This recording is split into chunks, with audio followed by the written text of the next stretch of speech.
Assalamualaikum warahmatullahi wabarakatuh. Perkenalkan, nama saya Muhammad Sutoni dengan NIM 23080310209. Di sini saya akan menjelaskan materi sekaligus belajar mengenai akuntansi transaksi salam dan salam paralel. Untuk selanjutnya ada definisi dan penggunaan transaksi salam dan salam paralel.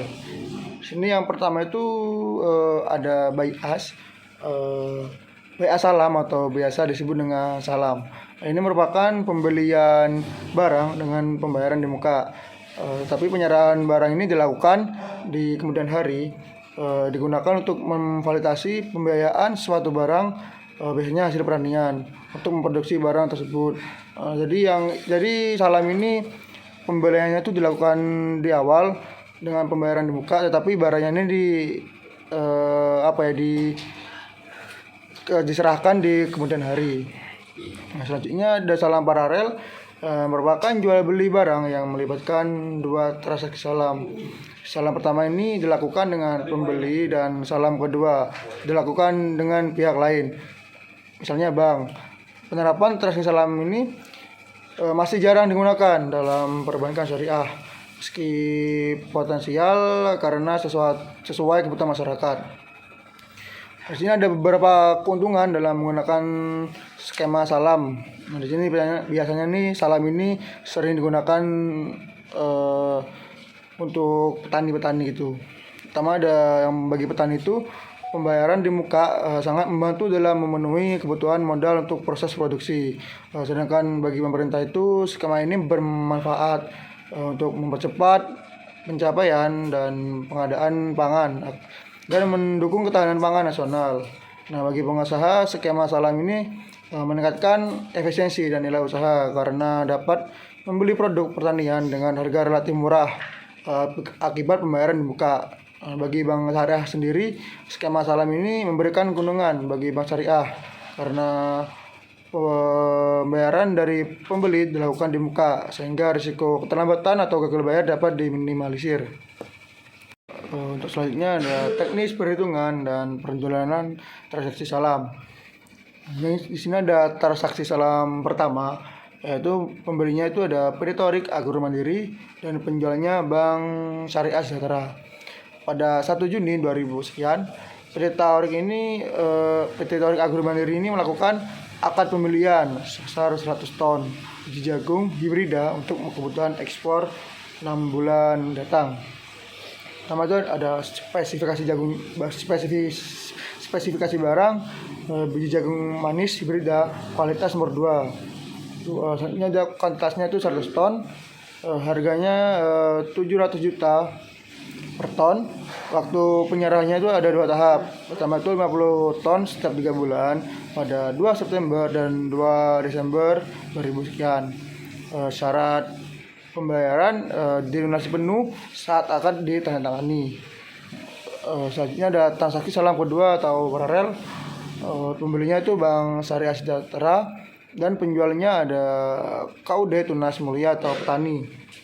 Untuk memenuhi pesanan PT Thorik Agro Mandiri, Bank Syariah Sejahtera pada 21 Juni 2000 sekian menjalin transaksi salam paralel dengan KUD Tunas Mulia. Untuk spesifikasi barangnya itu biji jagung manis hibrida kualitas nomor 2, kuantitasnya 100 ton dan harganya itu 650 juta per ton. Penyerahan modal ini tunai sejumlah 650 juta. Waktu penyerahan barang ada 2 tahap. Yang pertama ada 50 ton setiap 3 bulan pada 1 September dan 1 Desember 2000 sekian. Untuk agunan atau jaminannya itu ada tanah dan kendaraan senilai 700 juta rupiah, dan syarat pembayaran ini dilunasi penuh saat akad ditandatangani. Selanjutnya ada variasi dalam transaksi salam. Pertama, penyerahan modal saham dengan aset non kas. Meskipun jarang diterapkan, penggunaan aset non kas sebagai modal salam dimungkinkan dan diatur dalam PSAK 103 paragraf 12.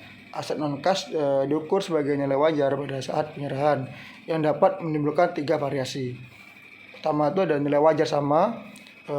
Ini maksudnya itu ketika nilai wajar aset non kas setara dengan nilai tercatatnya, Tidak ada pengakuan keuntungan atau kerugian tambahan. Contohnya mesin pertanian senilai 25 juta diserahkan sebagai modal. Untuk nilai wajar lebih tinggi ini, jika nilai wajar aset non kas lebih tinggi dan dari nilai buku, selisihnya diakui sebagai keuntungan pada saat penyerahan modal. Contohnya mesin senilai 25 juta diserahkan dengan nilai wajar 27 juta, jadi harganya naik. Untuk nilai wajar lebih rendah, apabila nilai wajar aset non kas lebih rendah dari nilai buku, selisihnya diakui sebagai kerugian pada saat penyerahan modal. Contohnya mesin senilai 25 juta diserahkan dengan nilai wajar 23 juta, jadi nilainya itu rendah. Selanjutnya ada variasi dalam transaksi salam. Variasi dalam penerimaan barang pesanan dari pemasok atau petani. Pertama, ada kualitas dan nilai barang ini lebih rendah dari kontrak. Sesuai PSAK paragraf 13, jika kualitas barang yang diterima lebih rendah sehingga nilai wajar juga di bawah nilai kontrak, barang tersebut diukur pada nilai wajar saat diterima. Selisih antara nilai wajar dan nilai kontrak diakui sebagai kerugian. Contohnya itu ada pada 1 September ini 2000 sekian, KUD TM hanya dapat menyerahkan 50 ton biji jagung manis hibrida kualitas nomor 3. Nilai wajarnya ini sebesar 300 juta, padahal nilai kontrak awalnya ini seharga 325 juta. Di sini ada tabelnya. Persediaan salam 50 ton biji jagung kualitas nomor 3 ada 300 juta rupiah, dan kerugian penerimaan barang salam ada 25 juta, dan piutang sahamnya 325 juta. Selanjutnya ada kualitas dan nilai barang lebih tinggi dari kontrak. Tadi lebih rendah, sekarang ini lebih tinggi. Berdasarkan PSAK 103 paragraf 13, apabila kualitas barang yang diterima lebih tinggi sehingga nilai wajar juga melebihi nilai kontrak, barang pesanan tetap diukur sesuai dengan nilai akad atau kontrak awal yang telah disepakati. Contohnya pada 1 September 2000 sekian, KUD TM ini hanya dapat menyerahkan 50 ton biji jagung manis hibrida kualitas nomor 3. Nilai wajar produk ini sebesar 300 juta rupiah, padahal nilai kontrak awal seharga 325 juta rupiah. Contohnya itu pada 1 September 2000 sekian, KUD TM menyerahkan 50 ton biji jagung manis hibrida kualitas nomor 1, meskipun nilai wajar produk tersebut seharga 350 juta rupiah. Pencatatan ini dilakukan berdasarkan nilai kontrak sebesar 325 juta rupiah. Di sini ada tabelnya. Untuk persediaan salam 50 ton biji jagung kualitas nomor 1 tadi kan sudah disebutkan 325 juta rupiah, dan piutang salamnya sama 325 juta rupiah. Selanjutnya ada variasi dalam transaksi salam. Pemasok atau petani ini gagal menyerahkan seluruh atau sebagian produk salam pada masa akhir kontrak. Selanjutnya pelunasan piutang KUD TM ini dapat dilakukan melalui 2 skenario utama. Di sini ada beberapa alternatif. Pertama itu ada alternatif 1, pelunasan dengan dana kas KUD TM. KUD TM ini melunasi piutang kepada bank menggunakan dananya sendiri. Jurnal yang dicatat adalah kas atau rekening sebesar 325 juta, dan piutang dananya sebesar 325 juta juga. Selanjutnya ada alternatif pelunasan melalui penjualan jaminan. Bank ini mengeksekusi jaminan atas akad salam untuk menutupi piutang.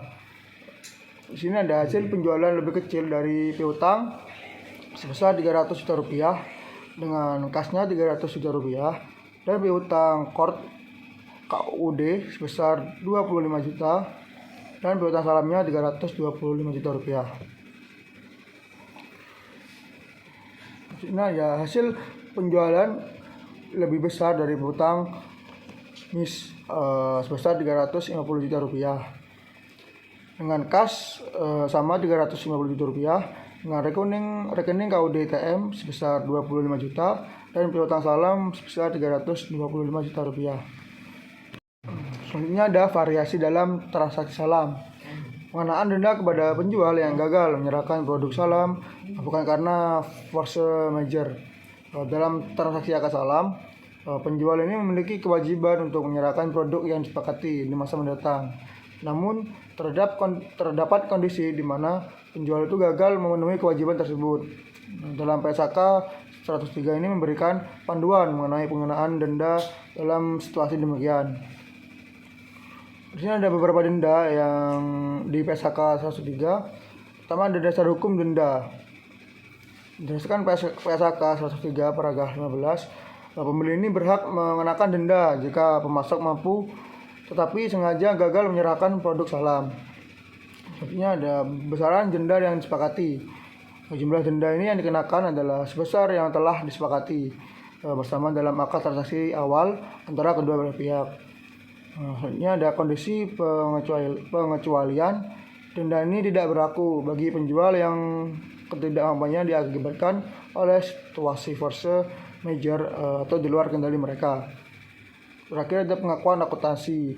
Yang dana ini yang diterima oleh bank sebagai pembeli yang diakui sebagai dana kebajikan atau dana kort sebagaimana diatur dalam PSAK 103 paragraf 14.